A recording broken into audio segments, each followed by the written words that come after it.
शांति। आज 4 मई 2021 की मुरली का स्लोगन है, कोई भी संसार समाचार सुनना सुनाना यह भी स्वयं में किचड़ा जमा करना है। मन आत्मा की एक सूक्ष्म शक्ति है, न केवल सूक्ष्म किंतु सेंसिटिव भी है। सेंसिटिव का भावार्थ यही है कि जो कुछ भी मैं अपने मन के अंदर डालती हूँ, चाहे सुनने के द्वारा, सुनाने के द्वारा, चाहे देखने के द्वारा, चाहे अच्छे चाहे बुरे, उन बातों का असर मेरे मन में हो जाता है। चाहे वो बहुत गहराई से होता है, चाहे उसका गहराई उतना नहीं है, लेकिन मन में उस बात का असर हो ही जाता है।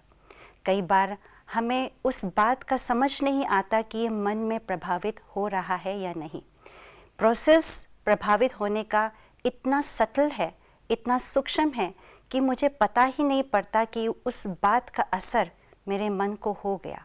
उस समय तो मुझे ये लगता है कि बात आई और गई, लेकिन नहीं, वो बात मन को असर भी करता है और धीरे धीरे हमारे सबकॉन्शियस माइंड के अंदर कहीं गहरे जाकर छिप भी जाता है।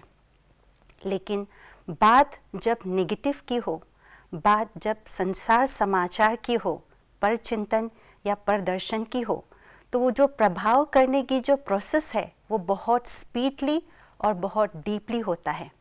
ऐसा प्रभाव कर जाता है मन के अंदर और धीरे धीरे वो हमारे सबकॉन्शियस माइंड में जमा होता जाता है, वो सारा किचड़ा, जिसको आज स्लोगन में कहा, किचड़ा जमा करना। और ये किचड़ा अंदर तो बैठा नहीं रहेगा, कभी न कभी ये बाहर निकलेगा। और बाहर कब निकलता है? जब परिस्थिति रूपी तूफान का सामना करना पड़ता है। जैसे तूफान आता है तो धरती पर पड़े किचरे, धूल, मिट्टी आदि सब उड़ने लगते हैं। उस समय समझ नहीं आता, दिखाई नहीं पड़ता, हम अपनी गाड़ी को रोक देते हैं, राह चलते रुक जाते हैं कि तूफान में हम आगे कैसे बढ़े। ठीक इसी प्रकार से परिस्थिति रूपी तूफान का सामना हमें करना पड़ता है। तो जो सबकॉन्शियस माइंड में जो मैंने किचड़ा जमा करके रखा है, संसार समाचार का, पर चिंतन का, प्रदर्शन का, व्यर्थ का, वो सारे किचड़े उड़ने लग जाते हैं, बाहर निकलना शुरू हो जाता है। और इसी वजह से मैं परिस्थिति का सामना नहीं कर पाती हूँ, मैं वीक हो जाती हूँ और मैं डिस्टर्ब भी हो जाती हूँ।